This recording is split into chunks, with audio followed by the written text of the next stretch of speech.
bendición! Se celebra hoy Día Internacional de la Biblia. El mejor regalo que le hacemos a los hijos el 31 de octubre no es sacarlos a la calle para que griten triqui triqui, ya saben, y mucho menos disfrazarlos para participar de esa fiesta pagana que es Halloween. Los cristianos no disfrazamos a nuestros hijos.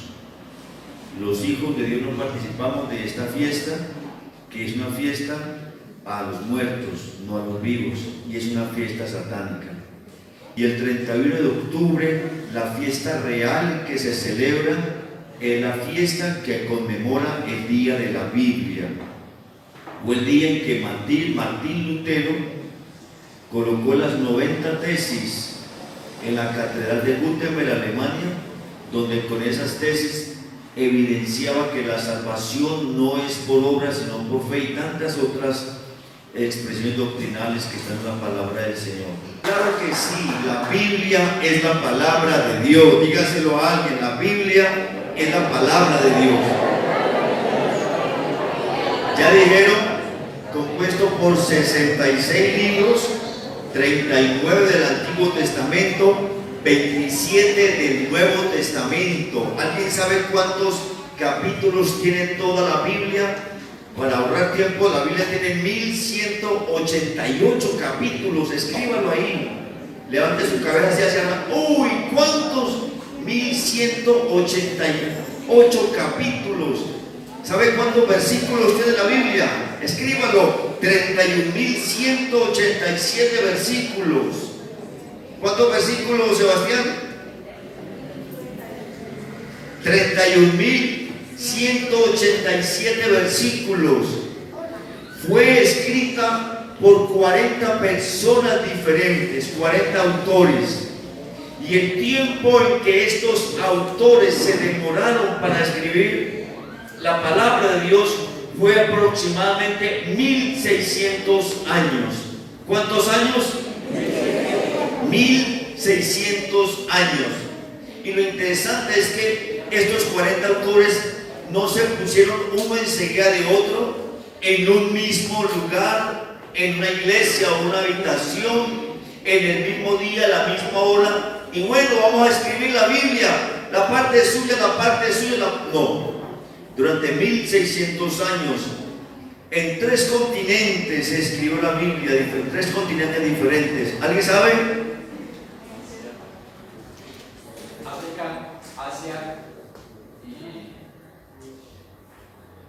África, Asia y Europa. Eso, gracias que me ayudaron. África, Asia y Europa.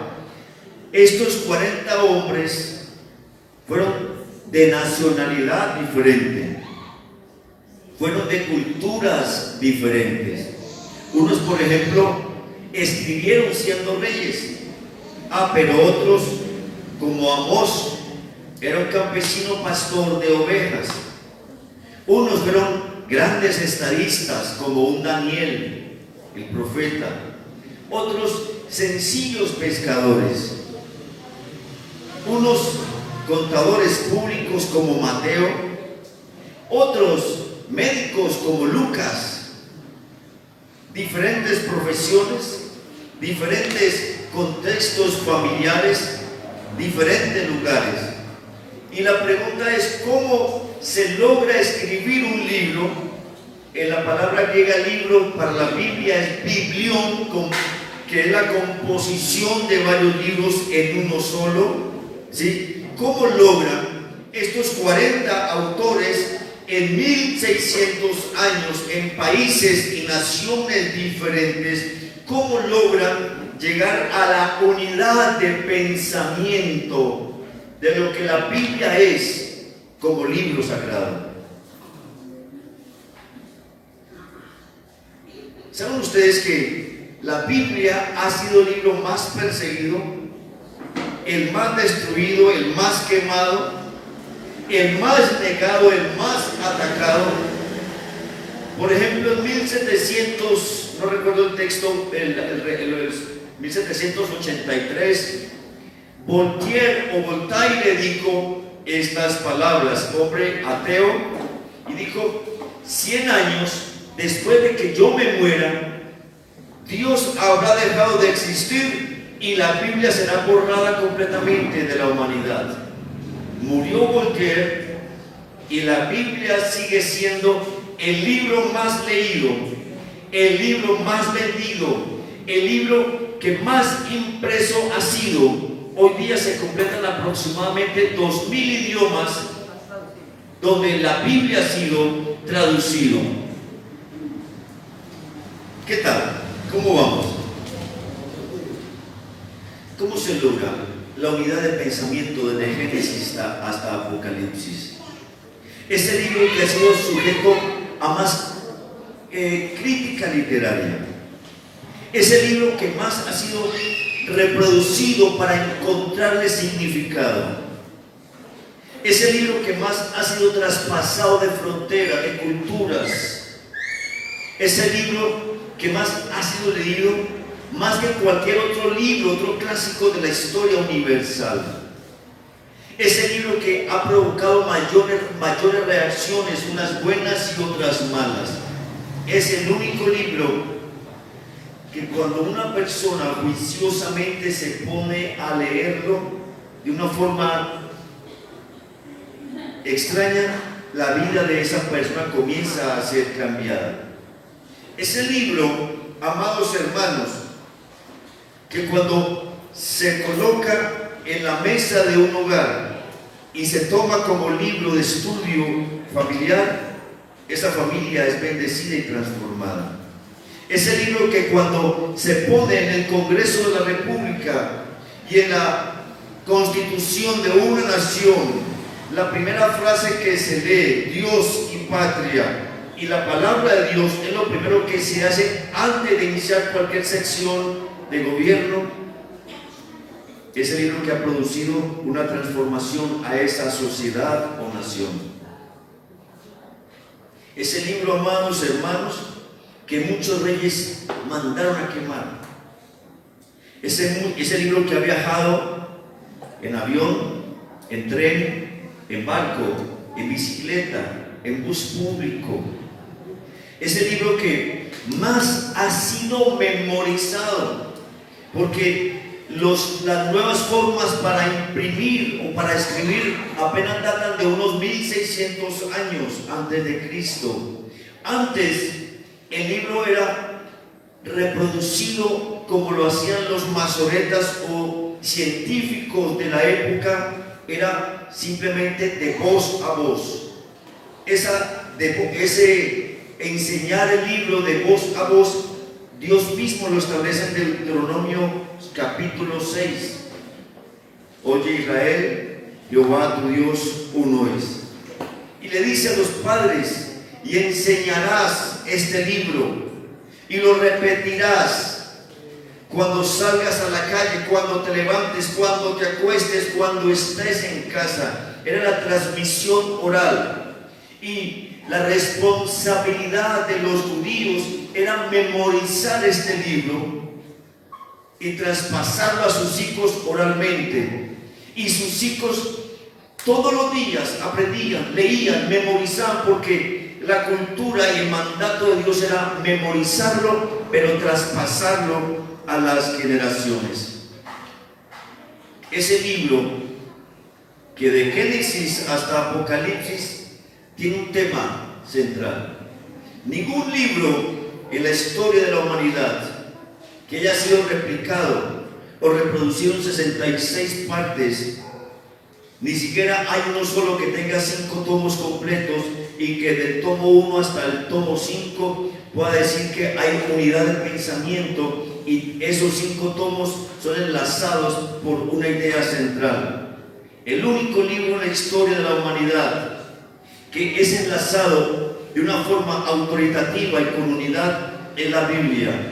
¿Alguien sabe cuál es esa unidad? ¿Cuál es ese pensamiento central en la palabra de Dios que está en los 66 libros? Jesucristo. ¿Quién? el plan de Dios para la humanidad a través de una persona, Jesucristo. Cuando alguien le pregunte a usted, amado hermano, ¿y de qué trata la Biblia?, usted le puede decir con toda libertad. A ver los niños que pasaban aquí adelante, cuando los amiguitos le digan, bueno, ¿y usted qué lee la Biblia? ¿De qué trata la Biblia? Simplemente los niños van a responder a sus amiguitos o a sus profesores, o en el colegio los chicos, a los profesores o a los compañeros, o en la universidad, los jóvenes. Este libro trata el plan de la salvación de Dios para el hombre perdido y de la única persona que lo puede salvar, Jesús. ¿De qué trata el libro? A ver, ¿alguien me lo puede repetir? De Jesús. Amén. Un aplauso para el niño. Es el único libro. Yo siempre lo ejemplarizo o lo ilustro de esta manera. Es como cuando usted tiene muchas perlas, 66 perlas. Cada perla es muy hermosa, muy brillante, muy valiosa. Pero lo único que le da el valor real a cada perla, para que usted, hablo de las mujeres, pueda lucir un hermoso collar de perlas, es que usted lo enlace o introduzca cada una de las perlas en una cuerda, en una cadenita, y una a una las va introduciendo de tal forma que al final que tenga las 66 perlas, usted va a decir, wow, qué hermoso collar, y se lo ponga. Pues bien, eso lo pongo como ilustración para la palabra de Dios. Ese lacito o cuerda es la idea central de la Biblia. Cada libro es como una perla preciosa, y lo único que le da unicidad o unidad, autoridad, inspiración, es esa cuerda, plan de Dios, salvando al hombre en la persona de Jesús. Por eso, usted y yo, amados hermanos, podemos creer confiadamente de que este libro es real, de que este libro es de Dios. Y como ya los niños hicieron mucho, no me quiero demorar mucho hablando de solamente de una expresión, que es lo que le da vida a este libro, y es la palabra inspiración. Por favor, vaya conmigo a 2 de Timoteo capítulo 3. Quiero que un niño lo busque y se ponga de pie y en voz alta. Hoy, como el culto de los niños, a mí solamente me dieron permiso de hablar un ratico. Entonces, que un niño se ponga de pie y en voz alta lea 2 de Timoteo capítulo 3 verso 16. ¿Qué niño es el más pilo de todos? Y rápidamente. Es más, quiero que venga acá con su Biblia. Un niño, venga acá. Samara, ven, corre acá, ven.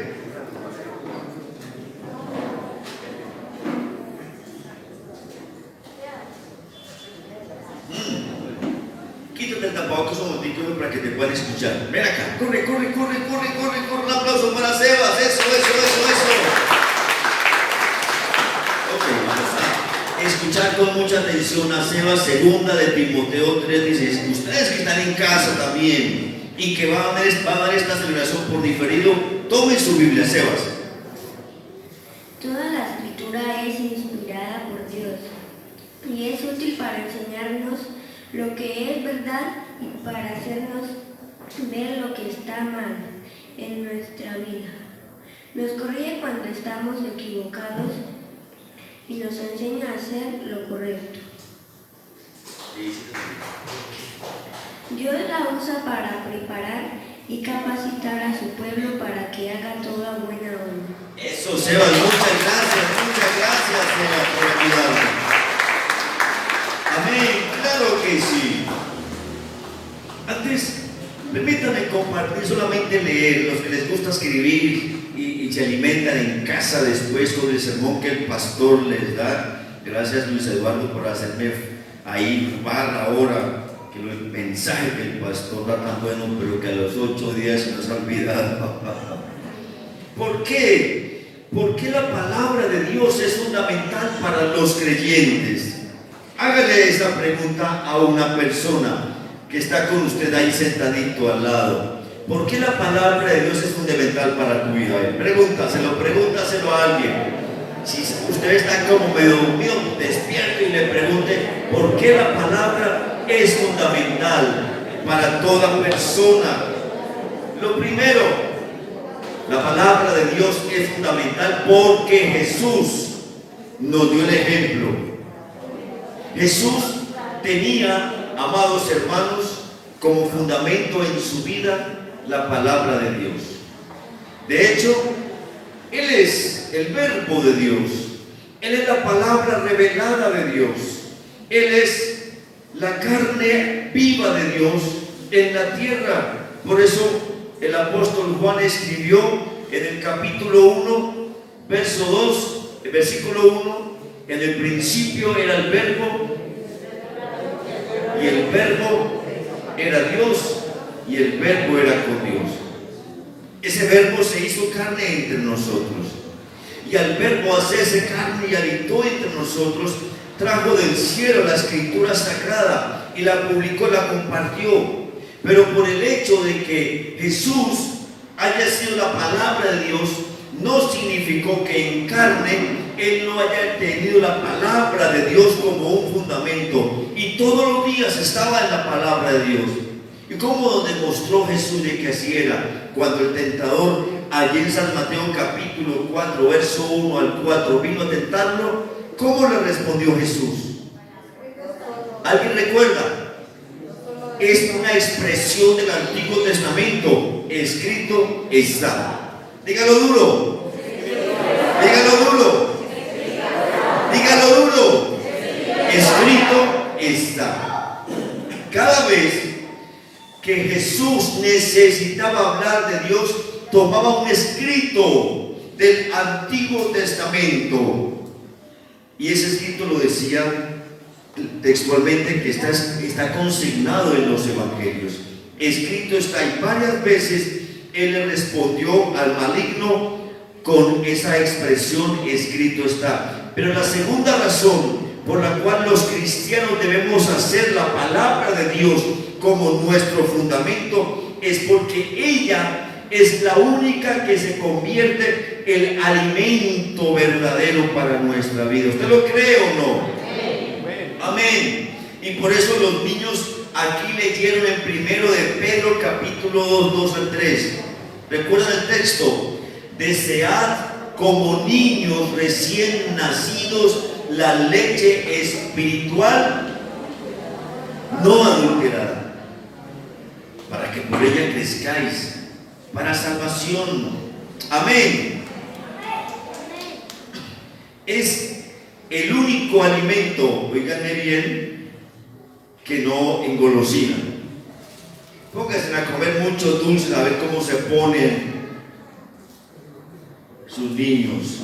Usted como adulto, póngase a comer muchos dulces a ver cómo le va. Póngase a almorzar mucho a ver cómo queda. Póngase a comer mucha torta, mucha cosa rica continuamente a ver cómo se pone. ¿Cierto que nos indigestamos? Claro, nos indigestamos, pero este alimento es el único. Niños, como es de ustedes ahora los niños, jóvenes, este alimento no indigesta, este alimento no aburre, este alimento no hace daño, no produce agrieras. ¿Alguno le da agrieras cuando come un chicharrón bien rico? ¿Alguno le da dolor de estómago cuando come ciertos alimentos? Es el único que no tiene reacciones, contraindicaciones.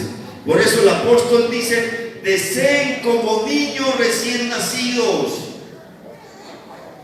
Amén. Lo tercero es porque es el único libro escrito por hombres que trae fundamentos, bases para una vida sana, una vida correcta, una vida fructífera, una vida próspera y bendecida. Es el único libro. Y en San Mateo capítulo 7, verso 24 al 29, Jesús después de que termina el sermón de la montaña a sus discípulos y seguidores, Él dice: cualquiera pues que me oye y hace las palabras, le compararé a un hombre prudente. ¿Ustedes recuerdan qué dice Jesús que hizo un hombre prudente? Quiero que un viejito o una viejita de la iglesia, un adulto mayor me diga, ¿qué fue lo que Jesús dijo que ocurría con el hombre prudente? A ver,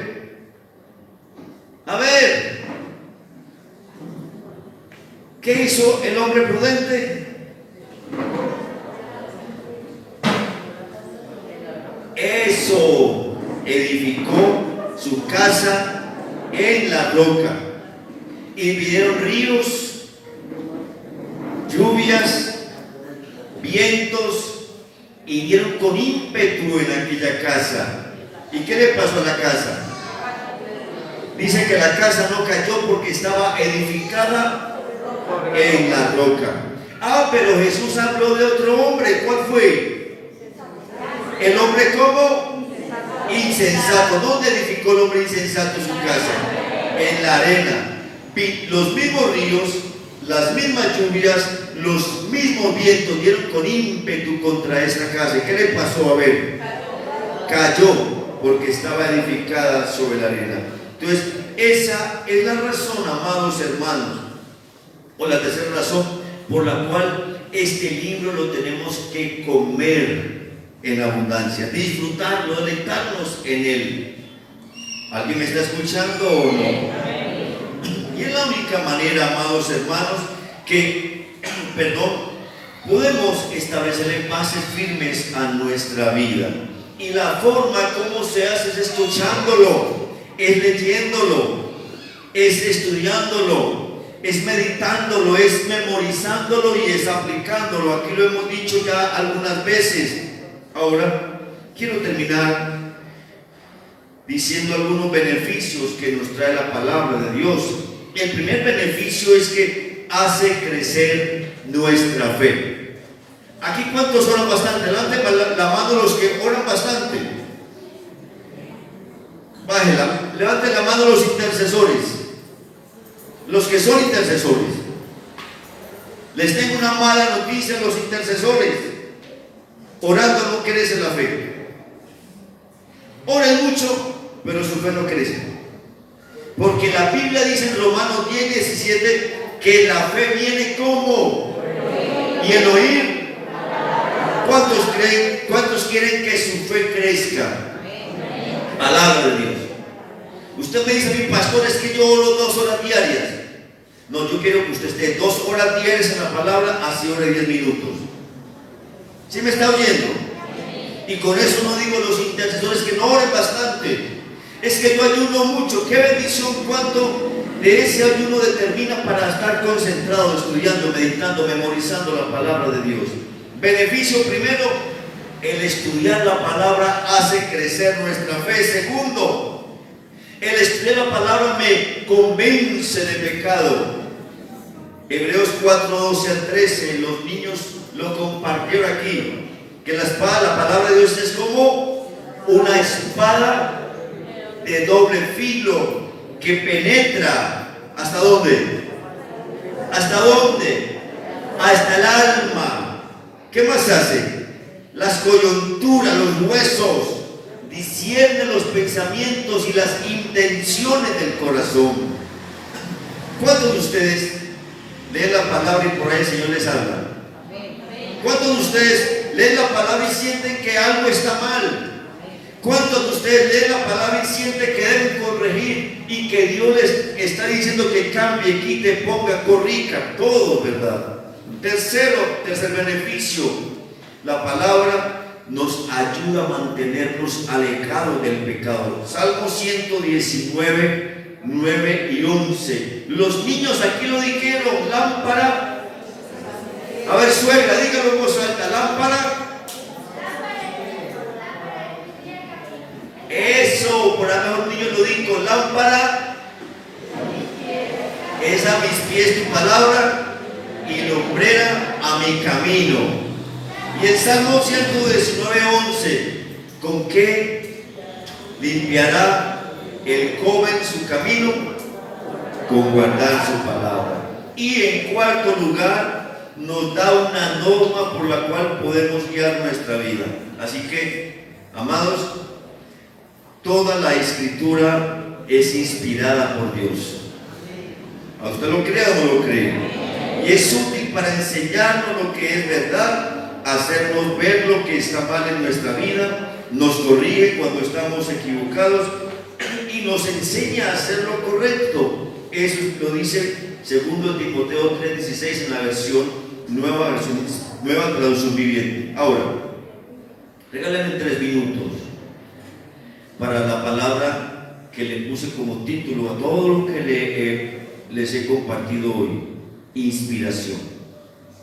Escríbanlo en su Biblia: inspiración. Inspiración. Porque el apóstol Pablo le está escribiendo a su discípulo, un joven pastor llamado Timoteo, quien está sirviendo en un contexto de mucha idolatría, de mucha competencia escritural, o sea, nuevas formas de interpretar los textos de la palabra de Dios. Y Timoteo parece que se está enfrascando en discusiones sin sentido con respecto a la palabra de Dios. Por eso le tiene que decir a Timoteo, Pablo, varias veces: ten cuidado de ti mismo y de la doctrina. Y por el medio en que él está viviendo, Timoteo, y la gente que está llegando a la iglesia, usted puede leer versículo 14, 13, 14 y 15, 2 Timoteo capítulo 3, y va a encontrar el contexto por qué Pablo le escribe a Timoteo este versículo 16. Y tiene que decirle: Timoteo, toda la escritura es inspirada por Dios. Ahora, primero hagamos una corrección. ¿Cuántos de ustedes han dicho: uy, me inspiré e hice un dibujo hermoso? Hay músicos, compositores que se inspiran y escriben. Hay escultores que se inspiran y hacen una escultura hermosa. Hay pintores que se inspiran y pintan una obra de arte. Y de muchas maneras se utiliza la palabra inspiración. Me inspiré. ¿Alguno de ustedes alguna vez se ha inspirado? ¿Ninguno?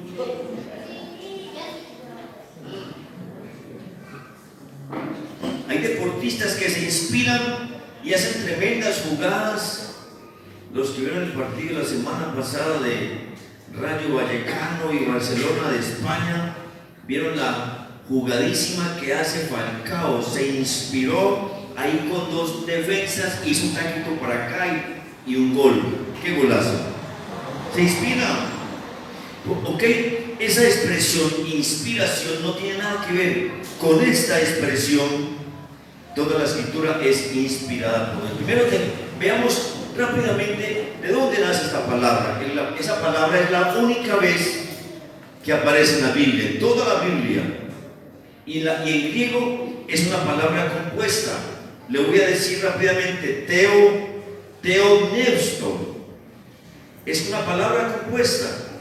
Teos, Dios, con P, la segunda parte es neustos. Neustos con P al inicio.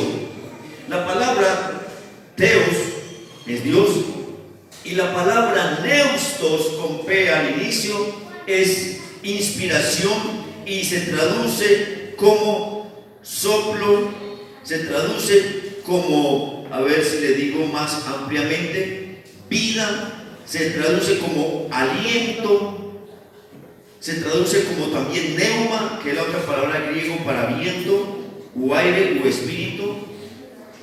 Entonces, cuando yo entiendo esa expresión, teoneustos, entonces me está diciendo esa expresión que Dios es el autor de la inspiración para que 40 personas durante 1600 años, en 3 continentes, en lugares diferentes, estratos sociales diferentes, y gente, hombres, mujeres, jóvenes, adultos, de diferentes tipos de personas, Dios por 1600 años estuvo haciendo esto.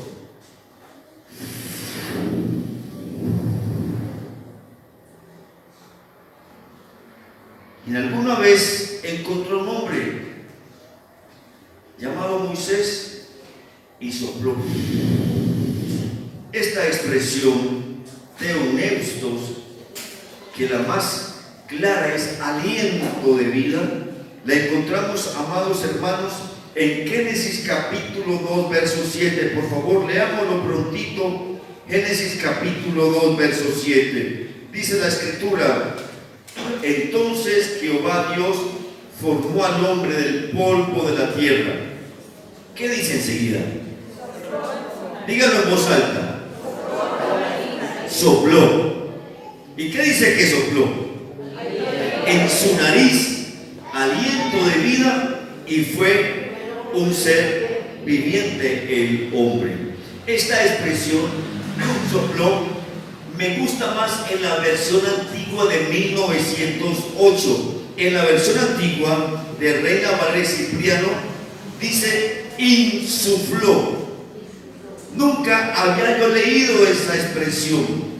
Hace unos 28 años me fui para las montañas del Cauca a entrevistar a un anciano llamado Pastor. Era pastor y su nombre era Pastor, misionero, que fue uno de los patriarcas de nuestra iglesia nacional. Ese anciano había sido alcalde de Corinto, había sido personero de Corinto, había sido secretario de gobierno de Corinto, pero lo más importante, era pastor en Corinto, Cauca. Y me fui hasta las montañas del Cauca, a un lugar que llama, recuérdame, ¿dónde está la rica? Bueno, el Río Negro, Cauca, es un corregimiento de Corinto, y ya tenemos una hermosa iglesia que hizo misiones por todo el territorio del Cauca, en las montañas, y por esta iglesia tenemos tantas iglesias en nuestra misión. Pastorcito Muñoz, Pastor Muñoz llamaba él.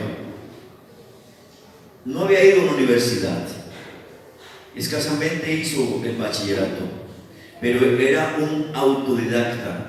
Cuando yo miro su biblioteca era un cuarto inmenso, libros por todas partes, y comienza ese anciano a enseñarme la Biblia, a un joven pastor, tenía creo que 2 años o 3 años de ser pastor.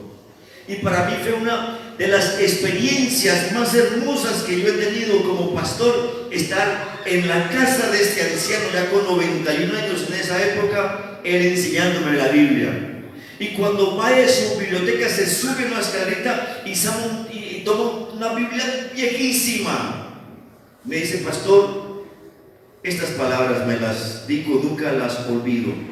Le voy a mostrar un versículo bíblico con una palabra que ninguna otra Biblia en sus diferentes traducciones tiene. Y fue a Génesis 2:7. Y cuando yo leí donde dice sopló y buscó la versión Reina Valera 60, hice la comparación. En la 1908 decía insufló, y en la 1960 decía sopló, y casi las otras versiones dicen soplar. Un niño cuando sopla, ¿qué hace? A ver, el niño que sople, eso es soplar. Es el concepto que tenemos de la expresión soplar. Pero cuando vamos a la expresión insufló, la definición de esa palabra insuflar es con el viento que sale por la boca, meterle mi vida a alguien. Y lo más parecido que puedo yo intentar responder a esa expresión insufló es cuando alguien se está muriendo y hay que darle aire boca a boca. Cuando alguien está asfixiando y usted lo toma de su nariz y su cumbamba y abre su boca, y ¿usted qué está haciendo? No está soplando.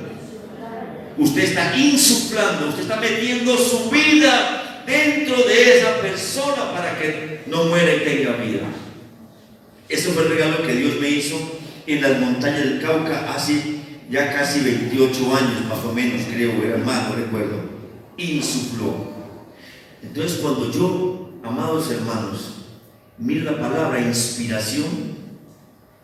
Cuando el apóstol Pablo dice toda la escritura es inspirada por Dios, estoy sintiendo a Dios en Moisés, sacando de su vida, de su aliento y soplándola sobre Moisés para que escriba el Pentateuco. ¿De dónde sacó Moisés tanta información? De la boca de Dios. ¿De dónde sacó Job, David? ¿De dónde sacaron los escritores muy bíblicos, Josué, Esther, Nehemías? ¿De dónde sacaron la información? El soplo de Dios. Dios insufló en ellos. Y como lo dije ahora, por 1600 años, o más bien durante 1600 años, Dios estuvo insuflando, o sea, metiendo aliento de vida en hombres y mujeres para que escribieran lo que hoy tenemos consignado o compendiado en 66 libros. Por eso cuando usted, amado hermano que me ve o me verá después, ustedes que están aquí presentes, cuando vamos a esta maravillosa palabra de Dios, a estos libros, en cualquier forma, sea digital como está hoy, o sea física, usted puede ir con la absoluta seguridad de que es palabra de Dios. De que no es palabra, como dicen, o como decía yo cuando era un ateo, es que el papel puede con todo, y cualquiera puede escribir todas las bobadas que hay, perdón la expresión, pero eso era lo que yo decía.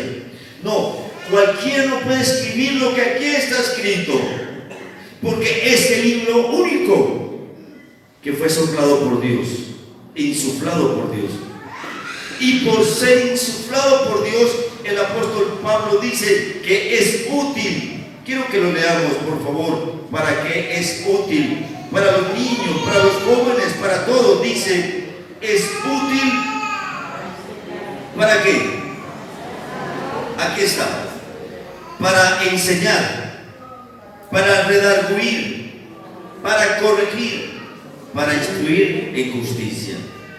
Es el único libro al que usted y yo nos acercamos y sabemos que definitivamente Dios me va a hablar. Dios no me va a informar, Dios me va a hablar. Es el único libro que me dice cuál es la voluntad de Dios para mi vida. Es el único libro que me desafía, que me confronta, que me llena, que me sacia. Es el único libro que me capacita, que me desafía, que me inspira a ser mejor persona, a cambiar, a corregir, a cambiar hábitos. Es el único libro que cambia la vida de un ser humano. Por eso su palabra es inspirada. Pongámonos de pie, hermanos, por favor.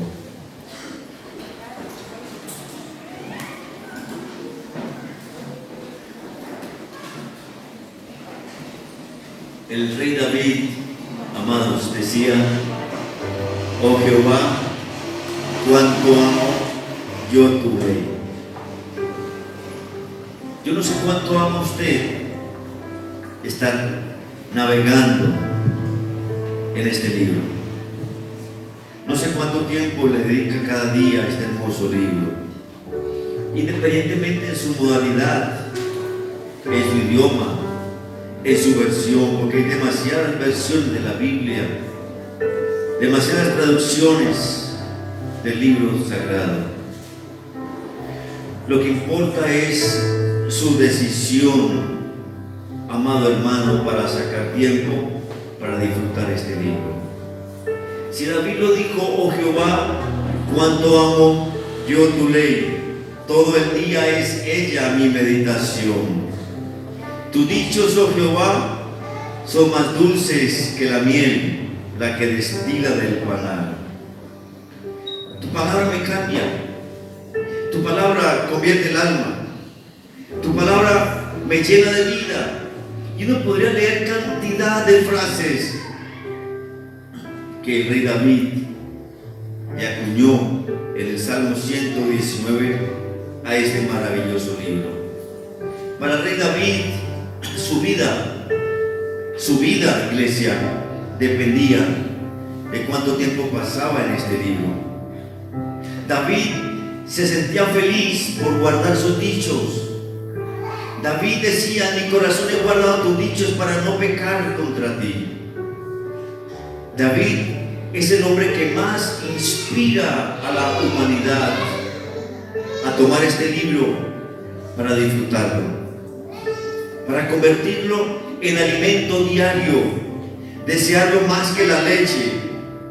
Es el único libro que me paro frente a él a leerlo y es como estar frente a un espejo. Me siento completamente desprovisto, desnudo, y que evidencia realmente quién soy, cómo estoy y qué hago.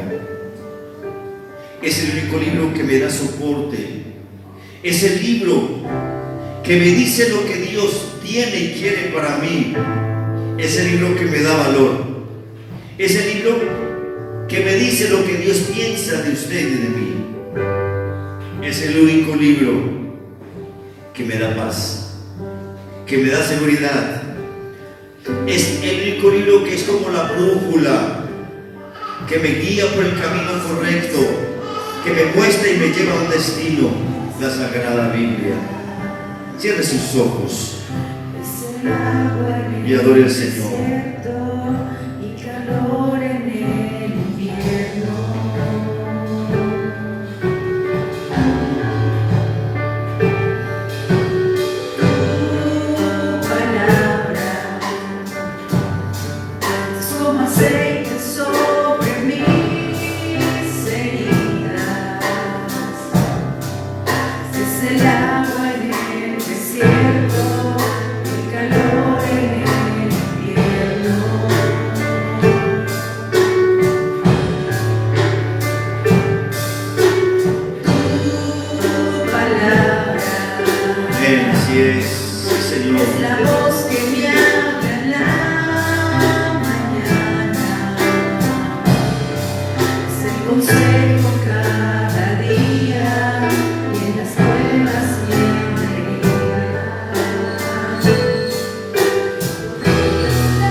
Señor, enamórame de tu palabra.